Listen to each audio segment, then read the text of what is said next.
Bonjour les amis. Alors aujourd'hui on va parler du système d'eau. Notamment le système de l'eau filtrée, l'eau potable. Alors on va commencer par les différents modes de remplissage. Ensuite on verra comment obtient-on de l'eau chaude, comment obtient-on de l'eau potable, le traitement de cette eau pour qu'elle nous serve pour la cuisine et pour la consommation.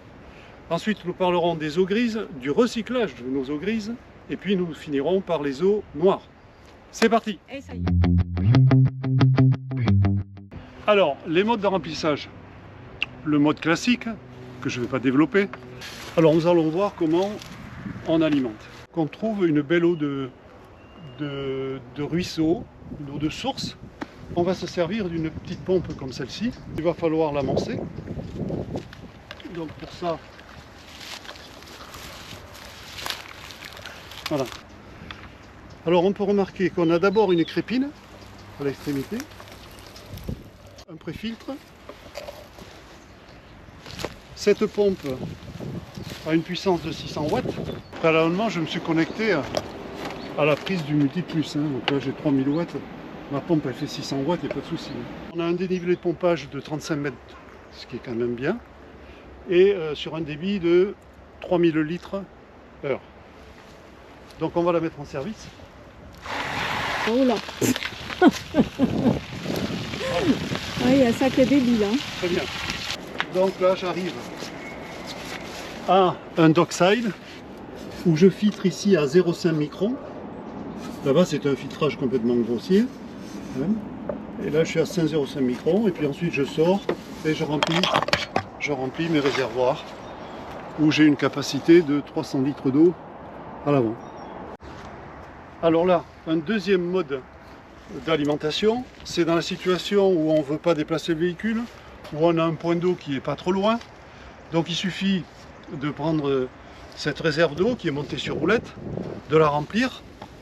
Et ensuite, comment transvaser cette quantité d'eau qui représente quand même un poids considérable? Eh bien tout simplement, on récupère une petite pompe immergée qu'on a dans nos véhicules, qu'on alimentera en 12 volts. Et puis je me raccorde ici, de la même manière que tout à l'heure, sur le dockside pour filtrer mon eau, de manière à remplir mon réservoir.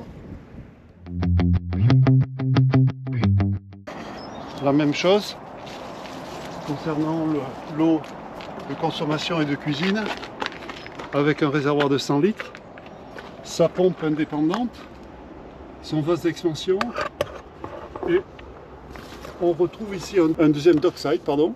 On va aller voir le deuxième filtre, le voilà, c'est un Sigul, où nous avons une filtration ici à 0,1 micron, une périodicité de remplacement du filtre tous les 3000 litres, Voilà. Et l'exploitation, elle va se faire Au travers du Donc mitigeur 3 voies. Voilà, c'est le système Aquapur. Donc pour la production d'eau chaude, on a un Truma Combi diesel, qui fonctionne donc au gasoil bien sûr, et puis à l'électricité. Donc ce système-là, on s'en servira uniquement que l'hiver. Alors l'inconvénient de ces chauffages, comme je l'ai dit, que c'est un chauffage diesel, il faut éviter de s'en servir l'été pour la production d'eau chaude. Pourquoi? Parce que ce sont des chauffages qui s'encrassent facilement.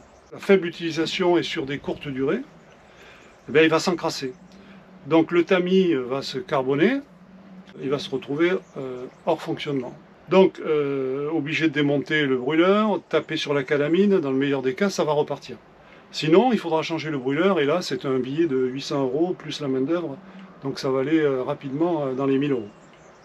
Voilà l'inconvénient de ce chauffage, il faut qu'il fonctionne en pleine puissance, c'est le cas de l'hiver, de manière à ce qu'il ne s'encrasse pas.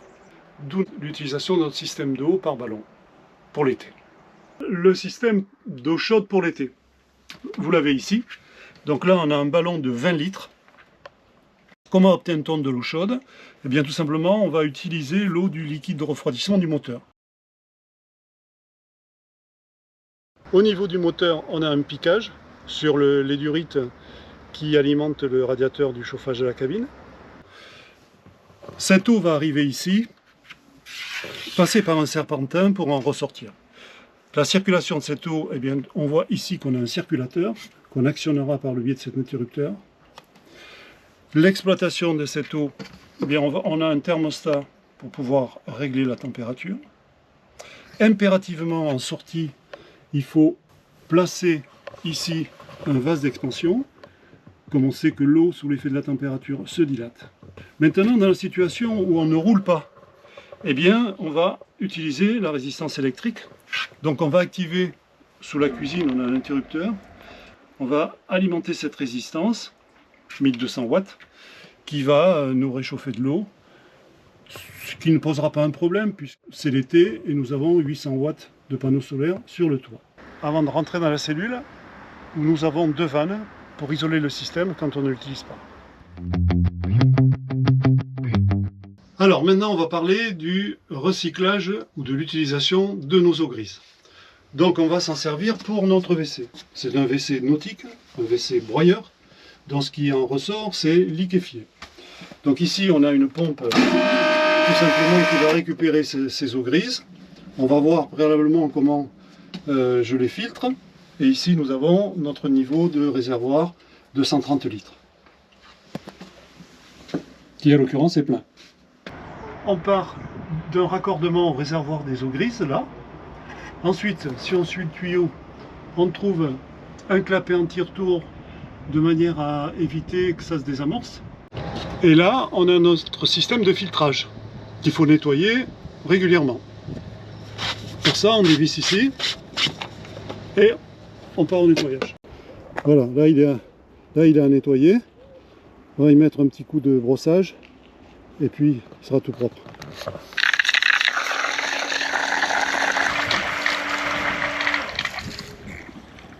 À nettoyer régulièrement, bien sûr. En plus de notre système de filtrage, il faut absolument une aération de ce réservoir. Donc ici, j'ai placé une aération qui va arriver sur le toit et qui nous enlève toutes les odeurs. En plus de l'entretien de ce filtre, il suffit régulièrement de mettre du vinaigre blanc par les bondes pour nettoyer les réservoirs.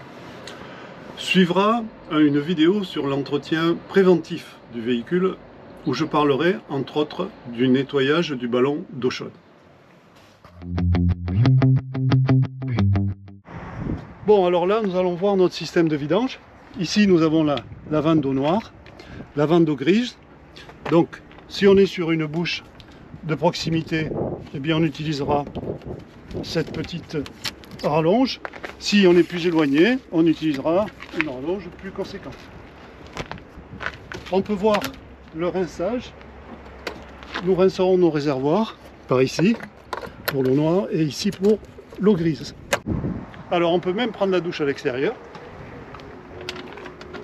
Voilà. Et ici, par la douche par belle température. J'espère que cette vidéo vous aura plu et c'est mon technicien préféré qui est là. Donc vous aurez à chaque fois Michel à la technique et moi derrière la caméra.